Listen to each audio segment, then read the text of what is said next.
राहुल गांधी बने देश का हीरो नेता, देश हैरान, बीजेपी परेशान, इस्तीफा शुरू। इन दिनों बिहार की रणनीति में राहुल गांधी ने बड़ा दिलचस्प मोड़ ला दिया है और राहुल गांधी के समर्थन में जिस तरह से विपक्ष पार्टी पूरी देश में एकजुट है, उससे ये तो साफ साफ दिख रहा है कि अब बीजेपी की उल्टी गिनती शुरू हो चुकी है। बीजेपी इमेज घटता चला जा रहा है और राहुल गांधी का कद बड़ा होते चले जा रहा है।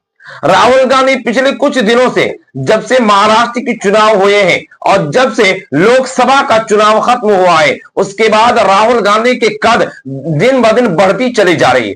और राहुल गांधी के कद इसलिए भी बढ़ रहा है कि राहुल गांधी जो बात उठाते हैं मुद्दा, वो बात सच साबित हो जाती है। क्योंकि आपने देखा कि महाराष्ट्र के चुनाव जिस तरह से चोरी हुई, उसका पर्दाफाश हुआ, वो साफ साफ दिख रहा है, जिसकी वजह से आज तक चुनाव आयोग जवाब नहीं दिया।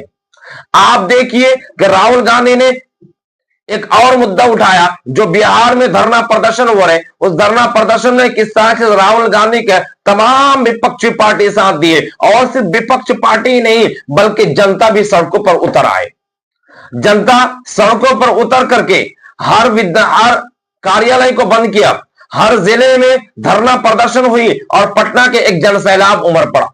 उसके बाद आप देखिए असम गए, असम में भी उन्होंने इस मुद्दे को उठाया चुनाव आयोग के खिलाफ, और चुनाव आयोग के खिलाफ उठा करके पूरी देश को ये बता दिया कि चुनाव आयोग किस तरह से जनता के साथ और विपक्ष पार्टी के साथ फर्जीवाड़ा का खेल चल रहा है। उसके बाद आप देखिए अब मानसून सत्र शुरू हुआ और मानसून सत्र में काले कपड़े पहनकर धरना प्रदर्शन शुरू कर दिए और तमाम विपक्ष दलों के साथ, तमाम विपक्ष सांसदों के साथ, और उन्होंने 3 दिन का जो मानसून सत्र का दिन खत्म हुआ, उस तीनों दिन में हंगामा मचा हुआ, बवाल काट दिया, गदर काट दिया पूरी तरह से। यूं कहिए कि धरना प्रदर्शन की वजह से वो संसद चल नहीं रहा है और संसद नहीं चलना, इसके सब मुख्य कारण यह है कि भारतीय जनता पार्टी सवालों से डरते हैं, सवालों से भागते हैं। और यही वजह है कि प्रधानमंत्री खुद मोदी उठ करके चले गए।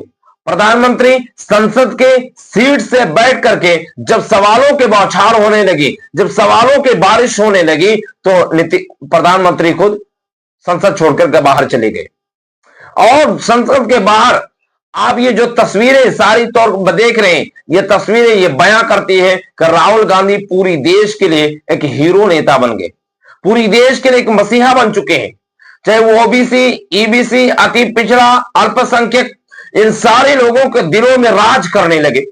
और जहां तक विपक्ष पार्टी का साथ है, लोग ये कहते रहे कि विपक्ष पार्टी बिखर गई, विपक्ष पार्टी पूरी तरह से खत्म हो गई, विपक्ष पार्टी की वजह से अब प्रधानमंत्री मोदी की जगह नहीं ले पाएंगे राहुल गांधी। लेकिन अब यह साफ साफ दिख रहा है कि राहुल गांधी जगह ले रहे हैं, राहुल गांधी प्रधानमंत्री मोदी के पद को ले रहे। और सबसे बड़ी बात आपको बता दूं कि ये झूठ और ये जो लोकतंत्र को ताक में रखती ये जो निर्णय लिया जा रहा है, इससे हट करके एक नई विजन, एक नई सोच और लोकतंत्र को बचाने के लिए, लोगों के अधिकार को बचाने के लिए राहुल गांधी आगे आ रहे हैं।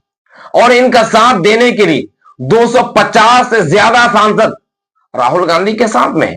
राहुल गांधी का हर बातों का हमें हामी भर रहे हैं। राहुल गांधी को एलओपी सबसे बने हैं, वो अपनी जिम्मेदारी निभा रहे हैं। एलओपी बनने से पहले वो अपनी जिम्मेदारी पर खड़े नहीं उतर पाए थे, लेकिन जब से वो एलओपी बने हैं, वो सिर्फ नेता प्रतिपक्ष नहीं, वो एलओपी को पूरी तरह से अपनी जिम्मेदारी दिखा भी रहे हैं और निभा भी रहे हैं। और यह धरना प्रदर्शन अभी पूरे देश के लिए हैरान कर देने वाली है और कई चीजों के लिए धरना प्रदर्शन है। सबसे बड़ी बात इसमें है वक्फ संशोधन बिल, चुनाव आयोग के खिलाफ एसआईआर और सीज फायर करना, और पहलगाम हमले में जो मारे गए हैं उनके बदले में अभी तक कोई कार्रवाई ना करना। कार्रवाई करने शुरू की लेकिन सीज फायर कर गए, उन आतंकी को नहीं पकड़ पाए। इन सब मुद्दों को लेकर के मानसून सत्र में विपक्ष पार्टी राहुल गांधी के साथ मुखर होकर के सवाल को बारिश कर रहे हैं, जिसकी वजह से राहुल गांधी और तमाम विपक्ष पार्टी की वजह से संसद में प्रधानमंत्री मोदी खुद नहीं आ रहे हैं, वो विदेश दौरे चले गए और सत्ताधारी पार्टी सवालों से डरने की वजह से हंगामा मचा रखा है। तो फिलहाल इस खबर में इतना ही।